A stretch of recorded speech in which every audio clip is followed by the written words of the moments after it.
Welcome back students. आज की अपनी इस वीडियो में हम HBSC 2019 का सेट बी क्लास 12th के लिए डिस्कस करने वाले हैं। एंड सबसे पहले हम यहाँ पढ़ रहे हैं सेक्शन ए, जो कि MCQ क्वेश्चंस हमें दे रखे हैं। सबसे पहला क्वेश्चन है find gof if FR2R GR2R are given. हमें गॉफ फंक्शन निकालना है जब जो एफ है, दिस इज फर्स्ट का first part, F real number to real number, domain भी real number and codomain भी real number, and GR2R defined है। और जो एफ एक्स है वो हमें दे रखा है cos x, एंड जो gx है वो हमें दे रखा है आपका 3x²। और वो कह रहा है कि आप वैल्यू बता दीजिए किसकी, गॉफ की, गॉफ ऑफ x की वैल्यू बतानी है। तो गॉफ को मैं ऐसा लिख सकता हूं g of fx, g of fx, fx की वैल्यू है हमारे पास cos x, gx है हमारे पास 3x², और हमें वैल्यू निकालनी है g ऑफ cos x की, यानी जहां पर भी इसमें x है वहां पर cos x रख दो। तो ये हो जाएगा 3 cos x का स्क्वायर, यानी जो गॉफ ऑफ x है वो बराबर आ जाएगा 3 cos² x की। तो ये सिंपल अप्रोच आपको फॉलो करनी है एंड आप गॉफ की वैल्यू निकाल पाएंगे। इसका सेकंड क्वेश्चन देखिए, the value of cos inverse √3/2। इसकी वैल्यू बता दीजिए कि इसकी वैल्यू किसके बराबर होगी। तो आप समझें कि यहां जो √3/2 है, cos √3/2 किस पर होता है, cos √3/2 आपका होता है 30 पर। तो यहां हो जाएगा cos π/6। मैं ऐसा लिख सकता हूं इसको, cos इनवर्स से cos कैंसिल होगा, दैट इज पाई, एंड ये cos इनवर्स की प्रिंसिपल वैल्यू ब्रांच के अंदर है, so that is the value. इसके बाद क्वेश्चन 3 देखिए, construct a 2x2 matrix whose elements are given by. Elements के लिए हमें जनरल टर्म दे रखी है, that is aij is equal to i plus j का स्क्वेयर बाई 2। हमें एक 2x2 की मैट्रिक्स कंस्ट्रक्ट करनी है यूजिंग दिस। तो हम एक मैट्रिक्स मान लेते हैं, let A is equal to, पहला एलिमेंट होता है A11, दूसरा होता है A12, A21, A22।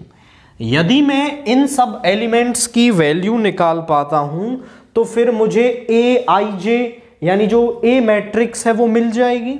तो सबसे पहले हम लिखते हैं A11।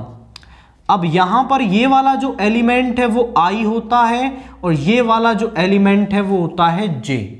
तो यहां वैल्यू रख दोगे 1 + 1 का स्क्वेयर बाई 2, यानी 2 का square 4/2 is equal to 2। A12 निकालेंगे तो 1 + 2 का स्क्वेयर बाई 2, यानी 3 का स्क्वेयर, दैट इज 9/2। A21 का वैल्यू निकालेंगे 2 + 1 का square by 2, that means that is also 9/2। A22 निकालेंगे, वैल्यू रखेंगे 2 + 2 का स्क्वेयर बाई 2, यानी 4 का स्क्वेयर 16/2, दैट इज 8। तो ये वैल्यूज हमारे पास आ रही है। अब A मैट्रिक्स हम लिख दें, तो A है हमारे पास 2, A11 ये है 9/2, this is also 9/2, and this is 8। तो हमें वो 2x2 की मैट्रिक्स मिल गई जो हमें यहां पर निकालनी थी। इसके बाद क्वेश्चन 4 को देखिए, the value of x for which. हमें x की वैल्यू निकालनी है जब जो डिटर्मिनेंट्स हैं वो ऐसे हमें दे रखे हैं। 6 2 18 6 x की वैल्यू निकालनी है। आप समझें कि भाई डिटर्मिनेंट तो हमें दे ही रखे हैं, केवल इनको एक्सपेंड कर लें, इन्हें सॉल्व कर लें तो x की वैल्यू मिल जाएगी। x into x is x square minus 36 is equal to 36 minus 36, ये तो जीरो हो गया, इधर जाके ये प्लस का स्क्वायर को इधर ले जाएंगे तो रूट 36, सो वैल्यू आएगी x is equal to plus minus 6। Root से जब वैल्यू बाहर आती है तो सिंबल प्लस माइनस का आता है, यानी ऑप्शन डी को आप इसमें टिक करेंगे। क्वेश्चन 5 देखिए, यहां पर फंक्शन है cos sin x और वो कह रहा है differentiate with respect to x। इसको with respect to x differentiate करना है, तो आप सिंपली इसका डिफरेंशिएशन करेंगे, differentiating on both side with respect to x, तो dy बाई डी एक्स किसके बराबर होगा, dy by d x is equal to, पहले cos का करेंगे तो माइनस साइन, एंगल सेम आ जाएगा और फिर हम एंगल का डिफरेंशिएशन कर देंगे, तो यहां पे क्या आ गया, dy by d x is equal to, यहां पे आ जाएगा minus sine of sine x into sine x का डिफरेंशिएशन होगा cos x and that is your answer. तो सिंपल, हमें कुछ नहीं करना, पहले इसका कर देना है cos का जो होगा minus sine of sine x और फिर साइन एक्स का डिफरेंशिएशन यहां पे cos x आ जाएगा। इसके बाद क्वेश्चन 6 देखिए, the rate of change of area of a circle with respect to its radius when r is equal to 4 centimetre. मतलब हमें rate of change of area निकालना है जब जो रेडियस है वो 4 सेंटीमीटर है। एक्चुअली में हम मान लेते हैं let r is the radius and a is the area of circle, तो a हमारे पास क्या होता है, पाई आर स्क्वायर होता है। मुझे rate of change of area निकालना है। dy बाई डी एक्स को हम क्या बोलते हैं, dy बाई डी एक्स को हम बोलते हैं rate of change of y with respect to x, मतलब ये होता है y का rate of change with respect to x। हमें एरिया का रेट ऑफ चेंज निकालना है विद रिस्पेक्ट टू रेडियस, यानी अगर हम यहां dA ओवर dr निकाल लें तो हमें rate of change of area मिल जाएगा with respect to r। So differentiating on both side with respect to r,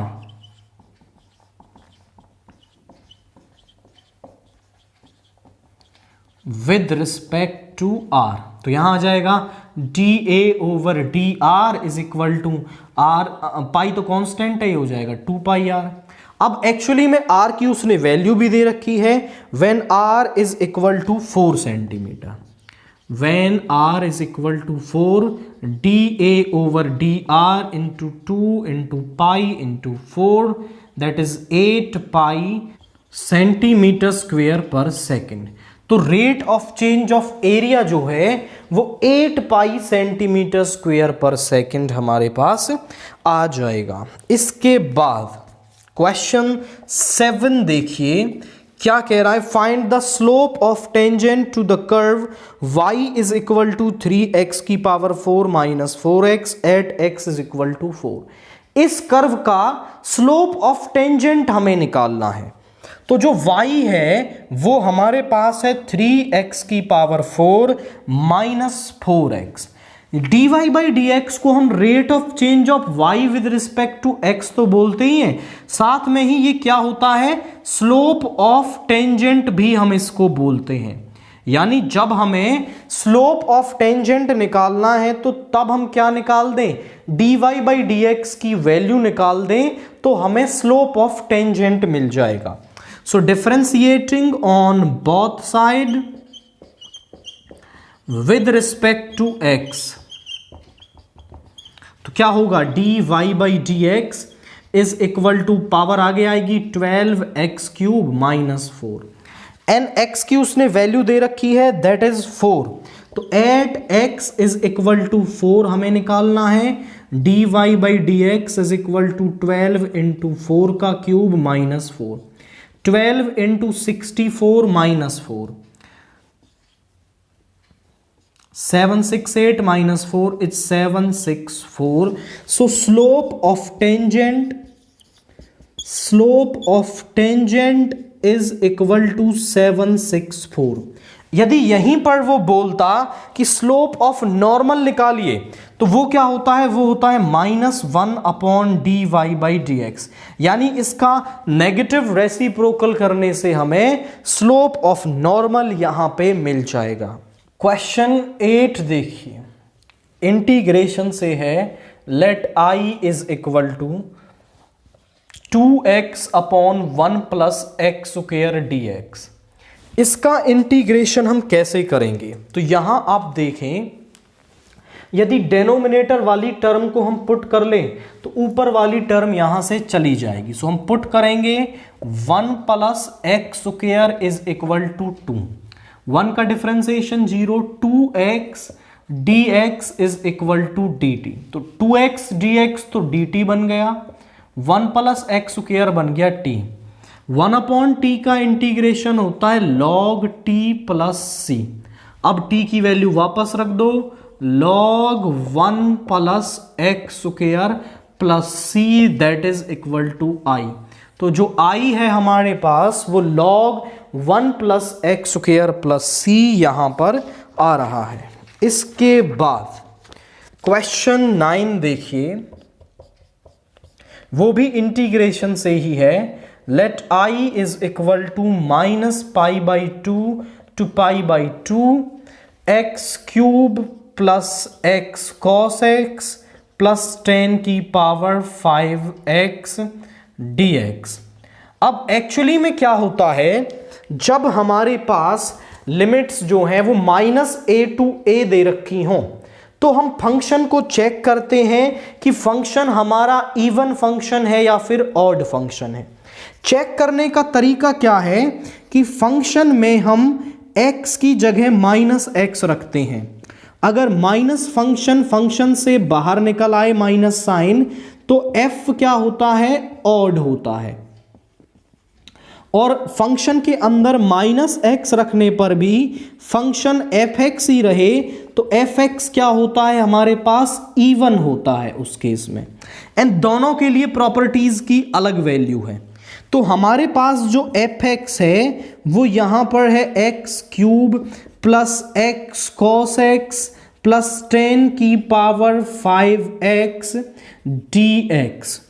अब हम x की जगह -x रखेंगे, f माइनस एक्स, यहां हो जाएगा -x का cube plus -x cos -x plus 10 -x की पावर 5।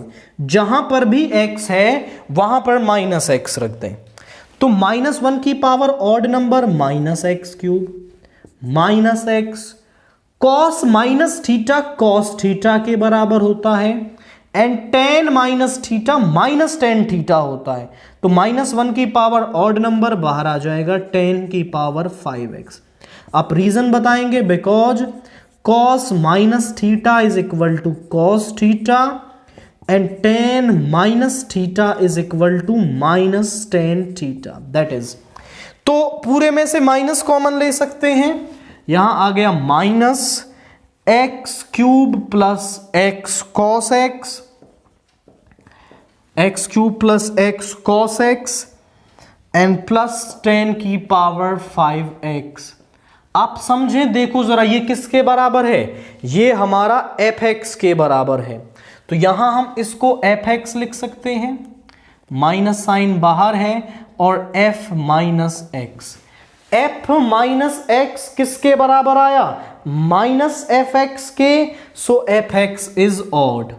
हमने चेक कर लिया कि जो एफ एक्स है हमारा वो ऑड फंक्शन है, और जब ये ऑड फंक्शन होता है तब -a to a f x d x जो है वो 0 के बराबर होता है when f x is odd. केवल ये प्रॉपर्टी आपको लिखनी है और फिर आप कह पाएंगे कि इस टर्म की value -π/2 to π/2 x cube plus x cos x plus 10 की पावर 5x dx जो है आपका 0 के बराबर होगा because fx is a odd function. इसके बाद क्वेश्चन 10 देखिए, the order of the differential equation. हमें इस डिफरेंशियल इक्वेशन का d2y over dx square plus y is equal to 0 इसका ऑर्डर बताना है। ऑर्डर क्या होता है? हमारे पास the highest order derivative present in the differential equation. Highest order derivative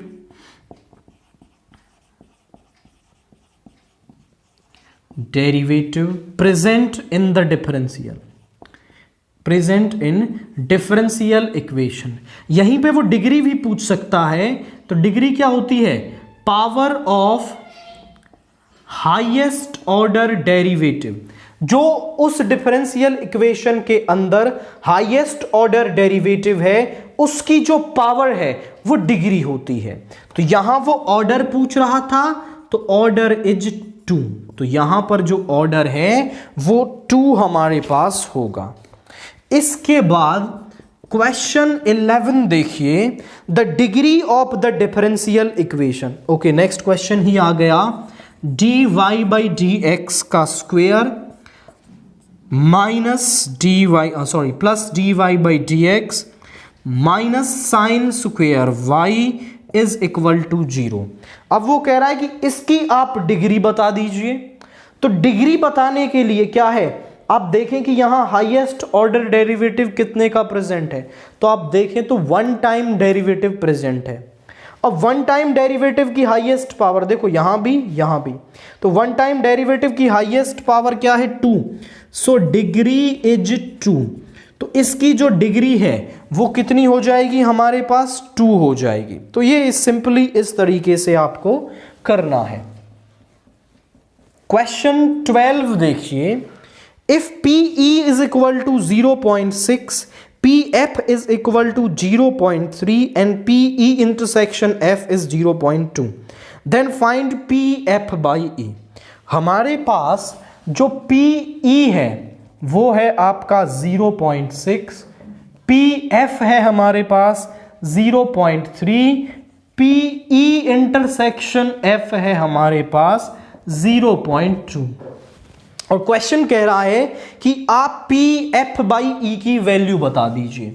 तो PF/E किसके बराबर होता है? बाई कंडीशनल प्रोबेबिलिटी PE, या फिर आप लिख सकते हो F इंटरसेक्शन E अपॉन नीचे क्या है? PE। अब ये दोनों की वैल्यू बराबर है, इसमें कंफ्यूज नहीं होना। दिस इज 0.2 एंड PE है 0.6। तो इसको यहां पर 2/10 लिख सकते हैं, इसको 6/10 लिख सकते हैं। दिस इज 3, सो 1/3। तो जो PF/E है उसकी वैल्यू हमें 1/3 मिल जाएगी। सिंपली आपको यहां पर कंडीशनल प्रोबेबिलिटी का फॉर्मूला यूज करना है। 13th क्वेश्चन देखिए, if PA is equal to 0.3, PB is equal to 0.6। PA है हमारे पास 0.3 एंड PB है हमारे पास 0.6 and A and B are independent events, then find the value of PA and B not। Okay, value मिल जाएगी, but आप पहले concept को समझें। If A and B are independent, तो क्या केस होता है हमारे पास? Probability of A intersection B बराबर होती है PA इंटू PB के। और अगर A एंड B इंडिपेंडेंट हैं तो हमारे पास which implies A complement and B complement are also independent. तो ये भी क्या होते हैं? इंडिपेंडेंट होते हैं हमारे पास। तो हमें वैल्यू किसकी निकालनी है? P A and B not. And का मतलब intersection P A intersection B complement. अब जब दोनों ही इंडिपेंडेंट हैं तो इसको हम लिख सकते हैं P A into P B complement, यानी कि P A and B not बराबर आ जाएगा P A into P B complement के। अब P B कॉम्प्लीमेंट की वैल्यू हम यहां से निकाल सकते हैं, जो बराबर होगा 1 माइनस पी बी, यानी 0.4। ये तो है 0.3, ये है 0.4, सो सिंपली हो गया 0.12, सॉरी 0.12, क्योंकि पॉइंट के बाद की वैल्यूज को आप एक साथ से नहीं बोल सकते हैं। 0.12, तो ये हमारे पास क्या आ गई? P A and B not की वैल्यू हमारे पास यहां पे आ गई है। इसके बाद 14th क्वेश्चन देखिए क्या कह रहा है। A bag contains 4 white and 6 black balls. एक बैग है जिसके पास 4 व्हाइट एंड 6 ब्लैक बॉल्स हैं। 2 balls are drawn at random, उसमें से 2 बॉल्स निकाली जाती हैं विद रिप्लेसमेंट, मतलब कि पहली निकाली उसको वापस डाल दिया, फिर दूसरी बॉल निकाली। Find the probability that first ball is white and second ball is black. पहली व्हाइट हो दूसरी ब्लैक हो। तो बैग में डाटा क्या है? बैग में 4 व्हाइट प्लस 6 ब्लैक, यानी कि टोटल 10 बॉल्स हैं। हम मान लेंगे let A denotes the event of getting white ball in first draw, पहले ड्रा में व्हाइट बॉल निकालना, and B denotes the event of getting a black ball in second draw. हमने इवेंट मान लिया, ए इवेंट है हमारा कि हमें व्हाइट बॉल मिले in first draw, and B denotes the event that we get a black ball in second draw. तो यहां पर हम प्रोबेबिलिटी निकालते हैं। Let E denotes the event, so probability of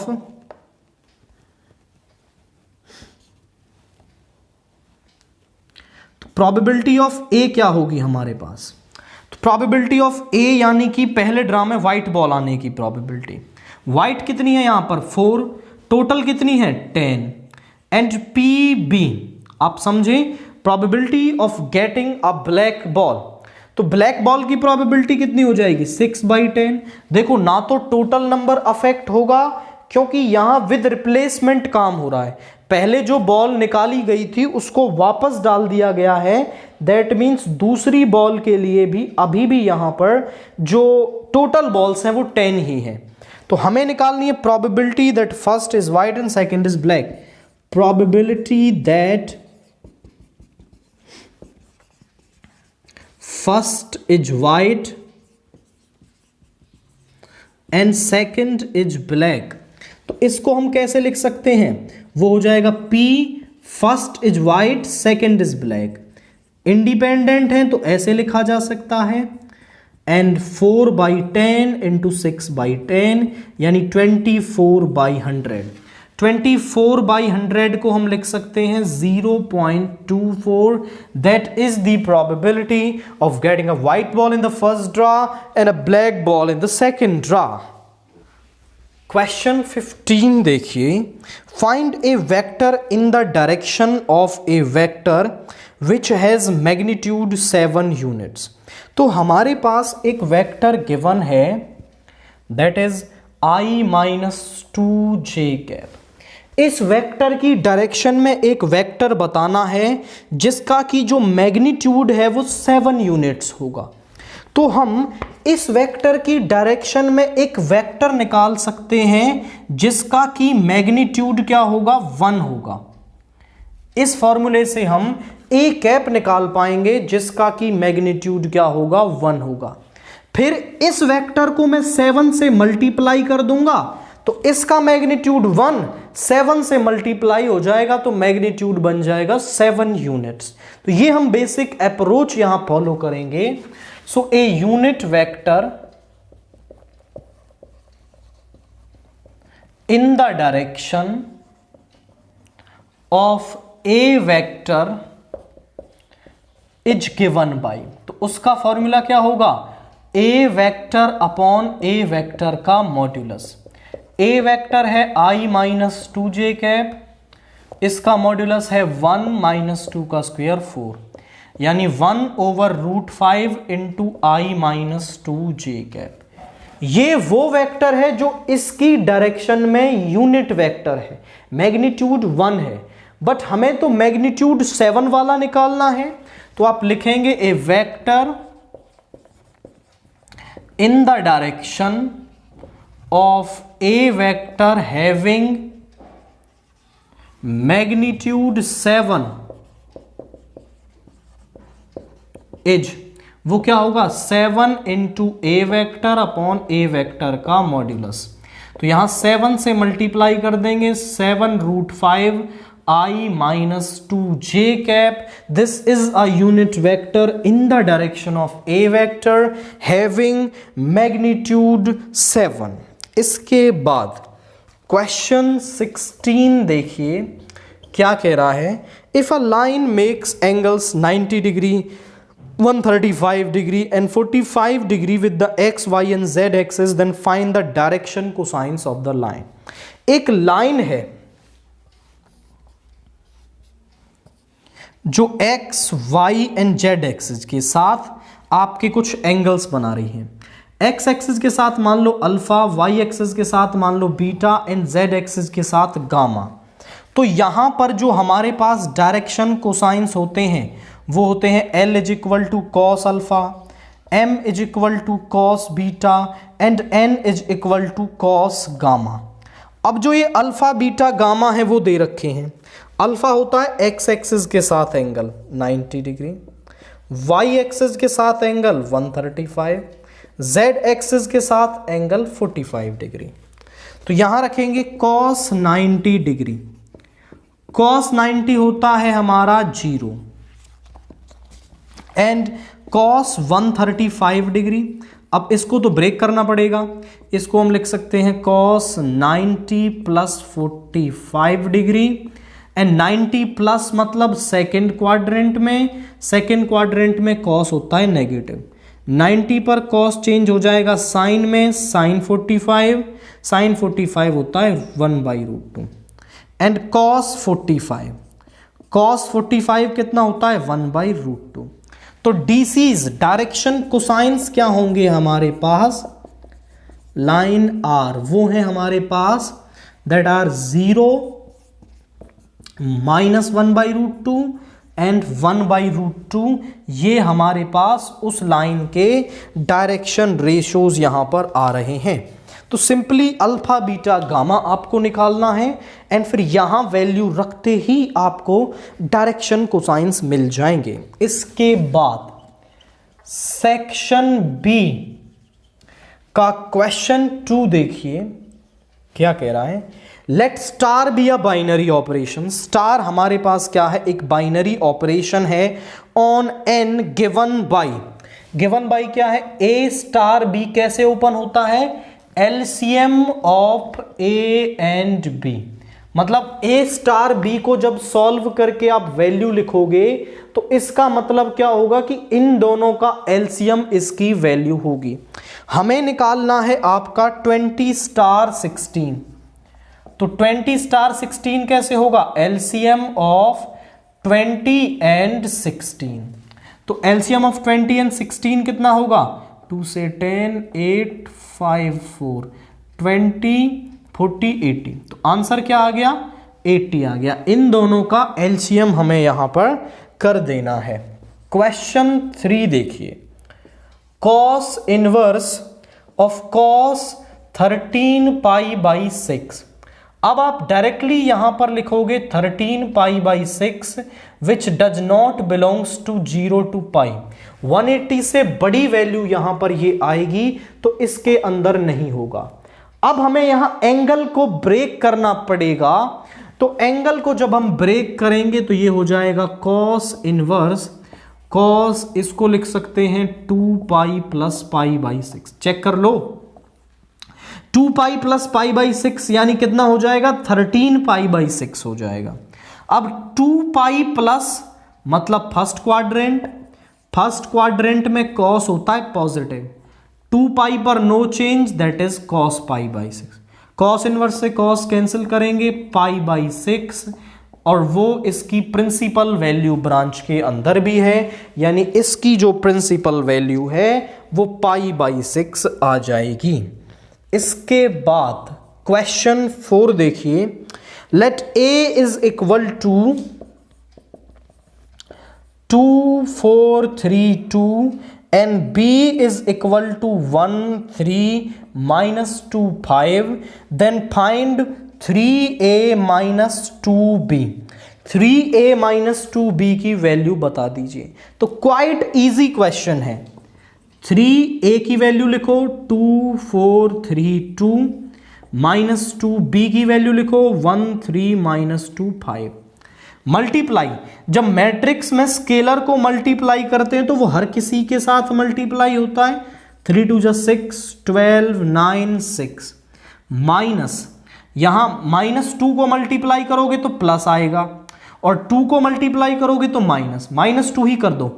-2 -6, this is +4 and this is -10। अब इन दोनों को जोड़ो, 6 -2 कितना हो गया 4, 12 - 6 6, 9 + 4 13, 6 - 10 इज -4, और ये हमारे पास 3a - 2b की वैल्यू आ रही है। इसके बाद क्वेश्चन 5 देखिए, if a is equal to एक 3x3 की मैट्रिक्स दे रखी है, देन शो दैट 3a का determinant is equal to 27 determinant of a। हमारे पास जो a है वो ये है 1 0 1 0 1 2 एंड 0 0 4, और हमें शो क्या करना है, हमारे पास टू शो के लिए है 3a का डिटर्मिनेंट बराबर होगा 27 इंटू डिटर्मिनेंट ऑफ a के। तो इसे शो करने के लिए हम क्या करेंगे कि एक बार हम लेफ्ट हैंड साइड को कैलकुलेट करेंगे एंड एक बार हम राइट हैंड साइड को कैलकुलेट करेंगे। तो कैलकुलेट कर लेंगे यहां पर 3a, पहले आप 3a निकाल लीजिए। 3a क्या होगा, 3 से मल्टीप्लाई कर देंगे, 3 0 3 0 3 6 0 0 12। अब चाहिए 3a का डिटर्मिनेंट, तो यहां देखो 3, इस रो इस कॉलम को छोड़ेंगे, 36 -0 -0 +3, इस रो इस कॉलम को छोड़ेंगे 0 -0, यानी ये तो दोनों 0 हो गए। यहां आएगा 36 × 3 108। अब हमें चाहिए determinant of a, this is LHS। Determinant of a निकालेंगे 1, इस रो इस कॉलम को छोड़ेंगे 4 -0 -0 +1, तो 0 -0, यानी यहां पे आ गया 4।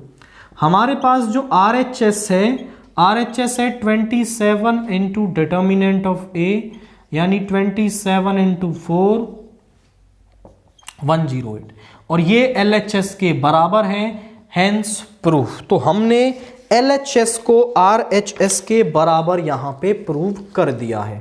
सिंपली आपको पहले LHS की वैल्यू निकाल लेनी है, फिर RHS की वैल्यू निकाल लेनी है, दोनों भी रिजल्ट्स बराबर आएंगे और फिर आप कह सकते हैं कि ये रिजल्ट आपका ट्रू होगा। इसके बाद क्वेश्चन 6 देखिए, find dy/dx from the equation. Equation क्या है हमारे पास, ax + by² is equal to cos y।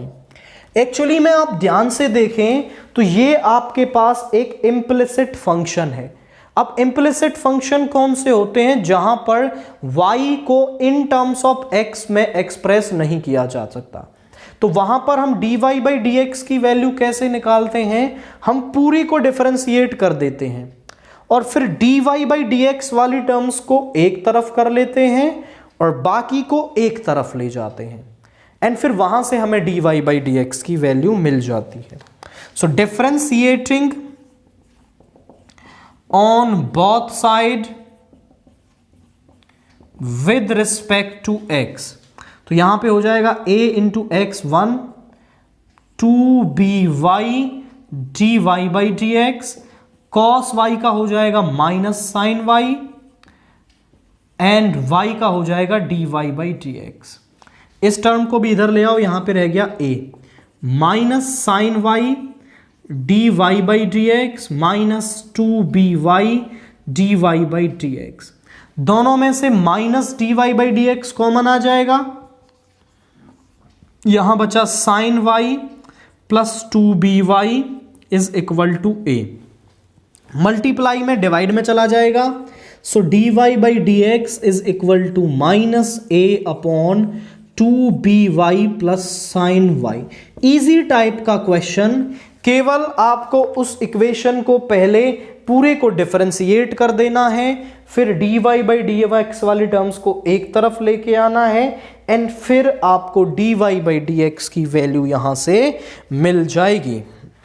Question 7 देखिए, x is equal to a cos theta, y is equal to b cos theta, तो dy बाई डी एक्स किसके बराबर होगा. ये इक्वेशंस आपके पास यहां पे पैरामेट्रिक इक्वेशंस दे रखी हैं.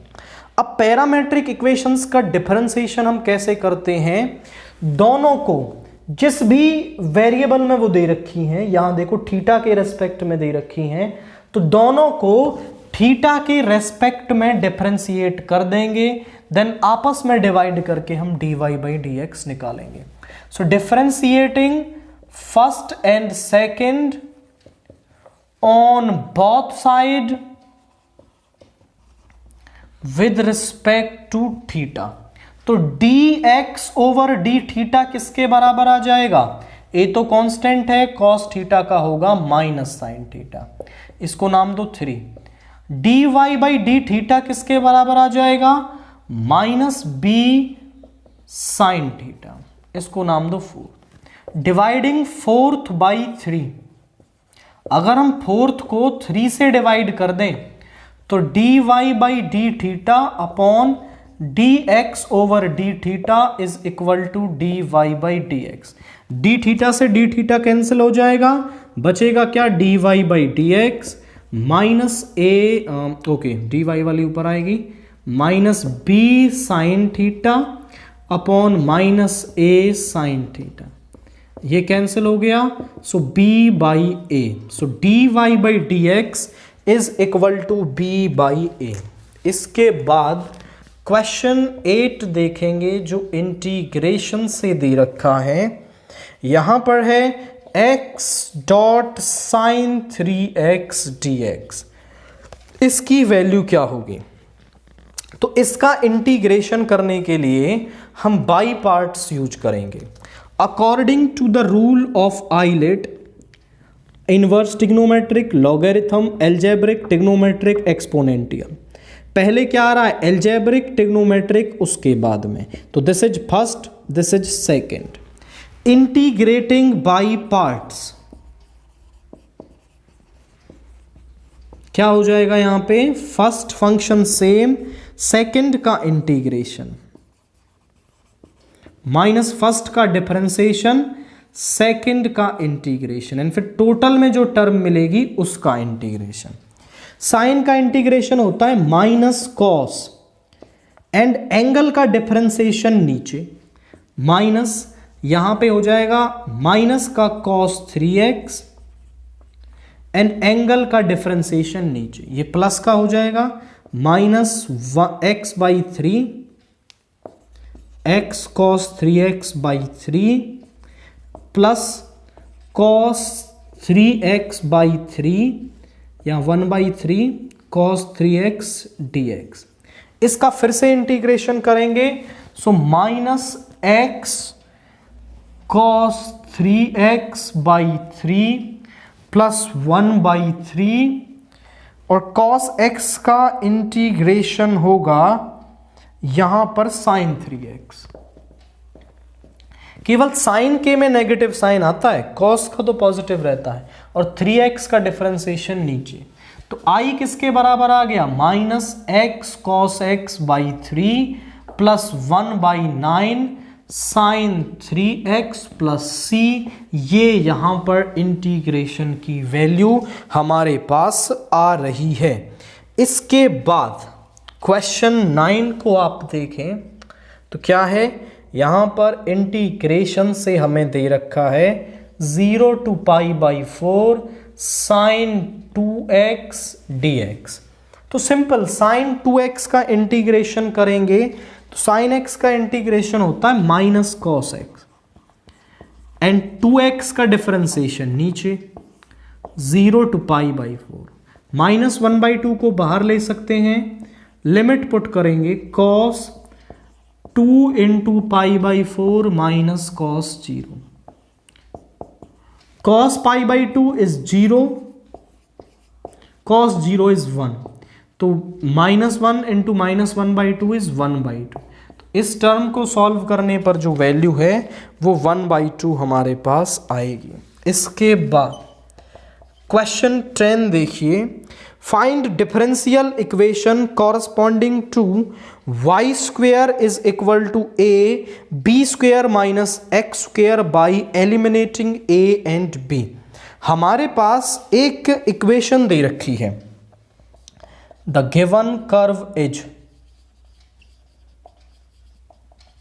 वो है y square is equal to a into b square minus x square.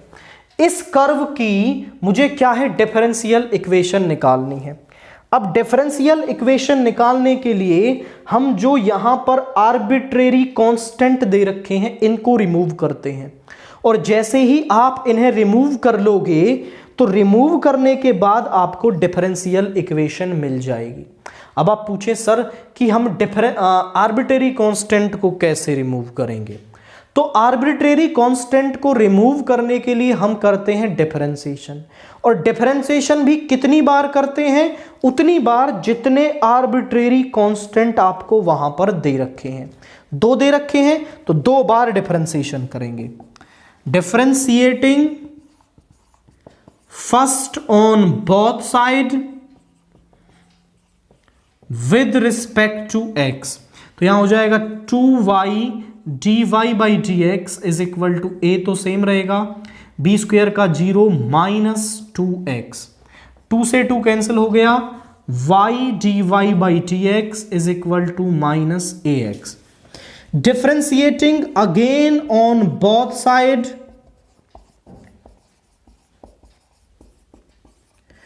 With respect to x, इसको फर्स्ट बोला, इसको बोल दो सेकंड। तो यहां पे इसमें अब प्रोडक्ट रूल लगेगा, y same, dy by d x का हो जाएगा d2y over d x square, dy by d x same, और y का हो जाएगा dy by d x, and इसका हो जाएगा माइनस का a, तो यहां आ गया y into d2y over d x square plus dy by d x का whole square is equal to minus a, this is 3। अब बोले सर ज्यादातर काम तो यहां हो गया, बट a को रिमूव करना बाकी है, तो a के लिए आप यहां आ जाइए। a की वैल्यू अगर आप यहां देखें तो यहां से हमें मिल जाएगी, तो माइनस a की निकाल लेते हैं, इस x को इधर ले आइए। फ्रॉम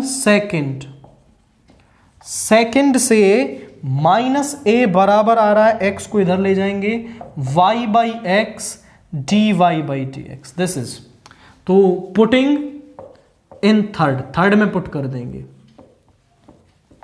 तो यहां हो जाएगा y into d2y over d x square plus dy by d x का whole square is equal to y by x dy by d x. x को इधर ले आए तो x y d2y over d x square plus x into dy by d x का whole square is equal to y into dy by dx, and which is required differential equation, which is required differential equation. आप समझें कि यहां पर आप इसको एक तरीके से और लिख सकते हैं, एक्स वाई d2y को हम लिख देते हैं आपका y double dash plus x y dash का square, this is y dash का square y into y dash. तो इस तरीके से भी आप इस डिफरेंशियल इक्वेशन को लिख सकते हैं। करना क्या होता है, जो भी आर्बिट्रेरी कांस्टेंट है उनको रिमूव करना है, जितने आर्बिट्रेरी कांस्टेंट है उतनी बार डिफरेंशिएशन करना है। क्वेश्चन 11 देखिए, a fair coin is tossed 10 times, find the probability of at least 6 head. तो कम से कम हमें 6 हेड मिले, इस बात की प्रोबेबिलिटी बता दीजिए। तो आप समझें ये एक बर्नौली ट्रायल का क्वेश्चन है। यहां पर हम मान लेंगे let P denotes the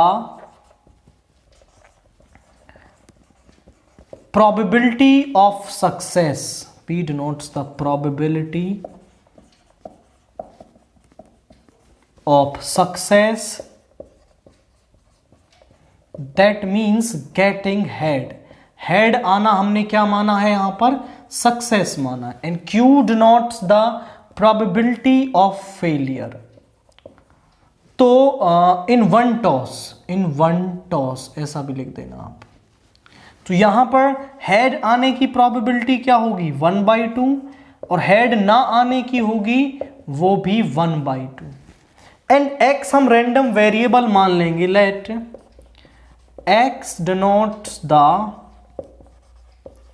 random variable of success,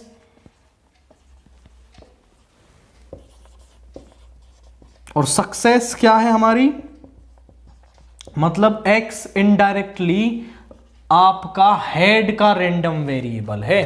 x denotes the random variable of getting head. अब बर्नौली ट्रायल का फॉर्मूला होता है px is equal to r n c r, p की पावर r q की power n minus r। वो आपसे कहे कि r सक्सेस का फॉर्मूला, r सक्सेस निकालिए, तो उसके लिए फॉर्मूला होता है ये। अब वो कह रहा है कि the probability of getting at least 6 head. तो यहां पर आप लिखेंगे प्रोबेबिलिटी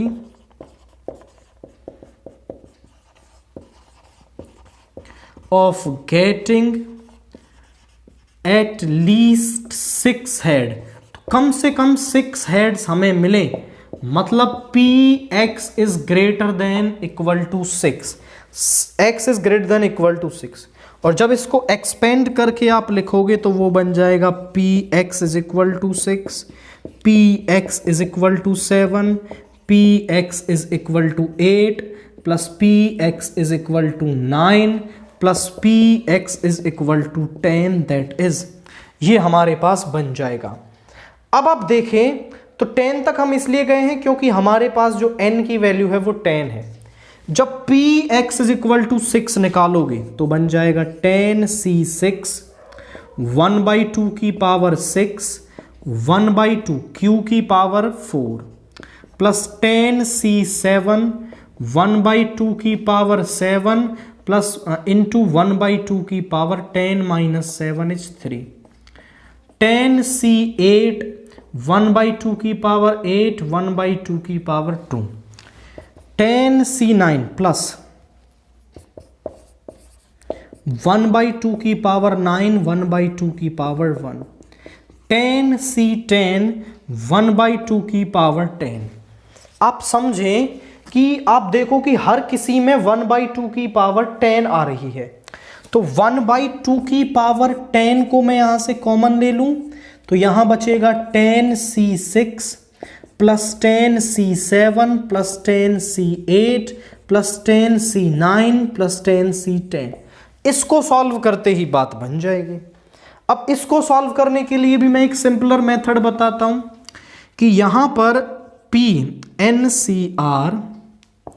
NCR बराबर होता है NCN माइनस R, मतलब 10c6 को मैं लिख सकता हूं 10 माइनस 6 यानी 4।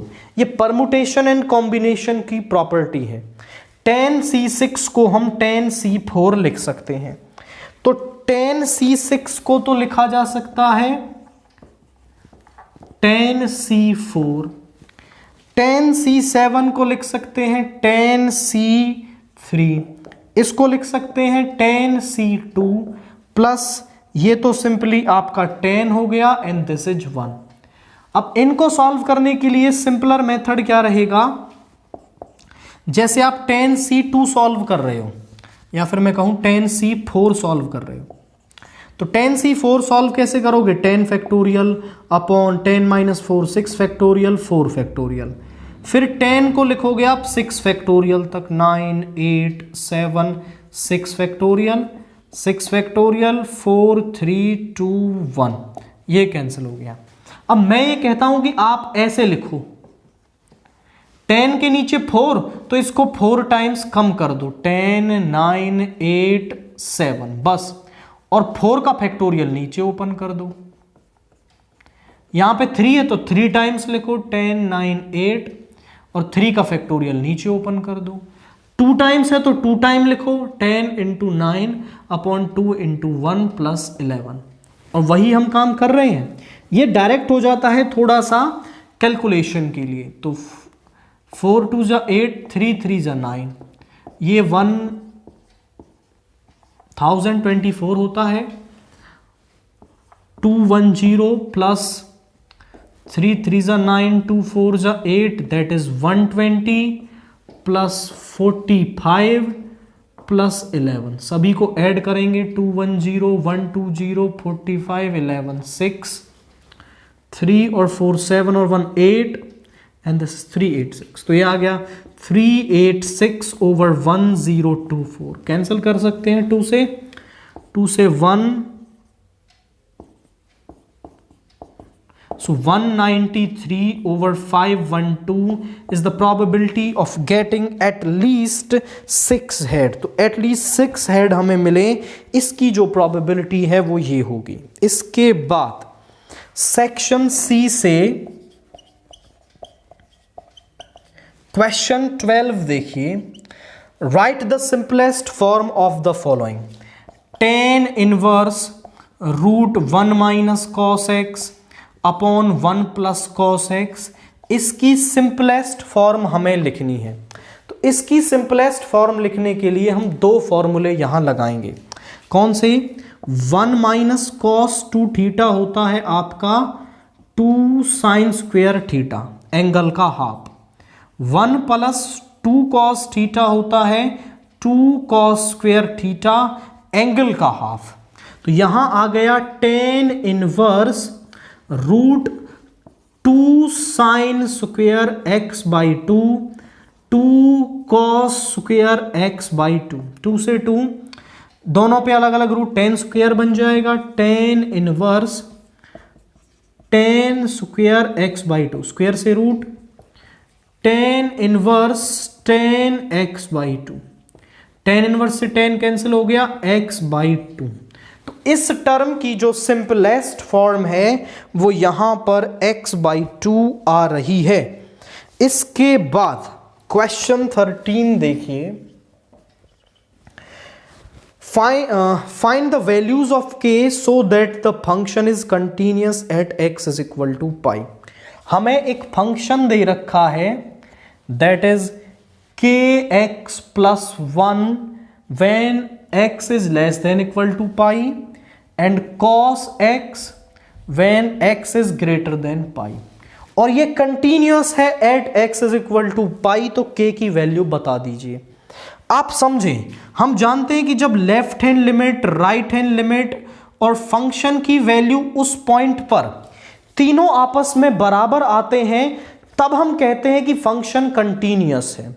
अगर फंक्शन कंटीन्यूअस है तो ये तीनों बराबर होंगे। हम रिवर्स में कंडीशन यूज करेंगे, ये तीनों बराबर तो फंक्शन कंटीन्यूअस, और अगर फंक्शन कंटीन्यूअस है तो ये तीनों क्या होंगी, बराबर होंगी। तो यहां पर हम at x is equal to pi काम कर रहे हैं। सबसे पहले हम निकालेंगे LHL, limit x tends to pi minus left hand limit के लिए फंक्शन होगा जहां पर x लेस देन पाई है, यानी kx प्लस 1। तो हम यहां पुट करेंगे x को pi minus h as h tends to 0। तो यहां हो जाएगा limit h tends to 0 k into pi minus h plus 1। अब आप h की वैल्यू रख सकते हैं, तो ये बन जाएगा k पाई प्लस 1। RHL निकालेंगे, so limit x tends to pi positive. Right hand limit के लिए फंक्शन वो जहां पर x ग्रेटर देन पाई है। यहां पर हम पुट कर देंगे x को pi plus h as h tends to 0। तो यहां हो जाएगा limit h tends to 0 cos pi plus h. h की वैल्यू रखोगे तो ये बन जाएगा कॉस पाई, और कॉस पाई होता है -1। फंक्शन की वैल्यू निकाल लो एट पाई, तो x is equal to pi यहां पर है, यहां रखेंगे k pi plus 1। Left hand limit आ गई, राइट हैंड लिमिट आ गई, फंक्शन की वैल्यू आ गई उस पॉइंट पर। अब आप लिखोगे since the function is continuous at x is equal to pi, therefore LHL is equal to RHL is equal to f pi। तो यहां से आएगा k pi plus 1 is equal to -1 is equal to k pi plus 1। इन दो को compare कर रहे हैं हम। k pi plus 1 is equal to -1 इधर ले जाएंगे, k pi is equal to -1 यानी -2। पाई को इधर ले जाइए, which implies k is equal to -2 upon पाई। ये हमारे पास क्या आ गई, यहां पर k की वैल्यू आ गई। तो आप देखें तो केवल हमने LHL, RHL और फंक्शन की वैल्यू को उस पॉइंट पर कंपेयर किया है और हमारे पास k की जो वैल्यू है वो यहां आ गई है। क्वेश्चन 14 देखिए, find the interval in which the function is strictly decreasing. ये हमारे पास फंक्शन है और ये किन इंटरवल्स में स्ट्रिक्टली डिक्रीजिंग होगा। तो इंक्रीजिंग डिक्रीजिंग दोनों ही मैं निकालना बताता हूं। यहां पर आप देखें, सबसे पहले हम इसका डेरिवेटिव करेंगे, तो वो हो जाएगा 6x² minus 6x minus 36। 6 common ले लें तो ये हो जाएगा x² माइनस x माइनस 6। इसके फैक्टर्स भी कर लो, आप इसके फैक्टर करोगे तो x² minus x minus 6, x² minus 3x plus 2x minus 6। x common लिया, x माइनस 2, 2 कॉमन लिया, x माइनस 3, यानी 6 into x minus 3 into x plus 2। तो x की क्रिटिकल वैल्यूज क्या आ जाएंगी, 4 critical values of x। f dash x को 0 के बराबर रखेंगे तो x की वैल्यू आएगी हमारे पास, एक तो आएगी -2 और एक आ जाएगी 3। ये दो क्रिटिकल वैल्यूज हमने निकालनी है, डेरिवेटिव करना है, उसको 0 के बराबर रखना है और x की क्रिटिकल वैल्यूज निकालनी है। अब सबसे पहले आप क्या करेंगे, व्हेन सबसे छोटी value when x is less than -2। जब x लेस देन -2 है तो f डैश x का साइन चेक कर लो।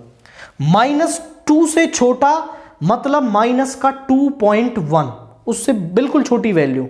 अब माइनस में जो जितना बड़ा वो उतना छोटा, तो यहां देखिए माइनस का 2.1 यहां रखोगे तो 6 तो पॉजिटिव रहेगा, माइनस का 2.1 यहां रखोगे तो ये हो जाएगा माइनस का 5.1 यानी ये नेगेटिव, और यहां पर आएगा माइनस का 0.1 यानी ये भी negative. Negative into negative is positive, greater than 0। और यदि f dash x greater than 0 है तो fx हो गया इंक्रीजिंग। तो यहां पे आप लिखेंगे सो fx इज स्ट्रिक्टली इंक्रीजिंग, कहां पर, -2 से छोटी वैल्यूज पर, यानी कि -∞ तक, -∞ टू -2 ये स्ट्रिक्टली इंक्रीजिंग होगा। अब अगला स्टेप क्या है कि -2 से और नेक्स्ट वैल्यू तक लो। When x is greater than -2 and less than 3। तो अब आप क्या करो कि लेस देन 3 एक छोटी वैल्यू ले लो, यानी 2.9। तो 6 तो पॉजिटिव रहेगा, 2.9 रखोगे तो ये नेगेटिव आएगा एंड ये आएगा पॉजिटिव। ओवरऑल हो गया नेगेटिव यानी लेस देन 0। और एफ डैश एक्स यदि लेस देन 0 आ जाए that means f x is strictly decreasing. तो आप लिखेंगे so f x is strictly decreasing, कहां पर? Is strictly decreasing in -2 to 3। इस इंटरवल में ये स्ट्रिक्टली डिक्रीजिंग होगा। आगे चेक करना है, देखो -2 से छोटी के लिए चेक कर लिया, -2 से 3 के लिए चेक कर लिया, अब 3 से बड़ी वैल्यूज के लिए when x is greater then 3 F dash x. भाई देखो ये भी पॉजिटिव, 3 से बड़ी यानी 3.1, ये भी पॉजिटिव और ये भी पॉजिटिव, ओवरऑल पॉजिटिव यानी greater than 0। So f x is strictly increasing. तो जो एफ एक्स है वो स्ट्रिक्टली इंक्रीजिंग होगा कहां पर? 3 to इंफिनिटी के अंदर। आई रिपीट माई वर्ड्स, -2 से लेस के लिए चेक किया तो -इंफिनिटी टू -2, फिर इन दोनों के बीच में चेक किया और फिर 3 से बड़ी वैल्यूज के लिए। और केवल साइन को चेक करना होता है, वैल्यू नहीं निकालनी होती। अगर F dash x less than 0 तो फंक्शन स्ट्रिक्टली डिक्रीजिंग और ग्रेटर देन 0 तो फंक्शन स्ट्रिक्टली इंक्रीजिंग हमारे पास होता है और यहां हमें ये वैल्यू मिल गई है।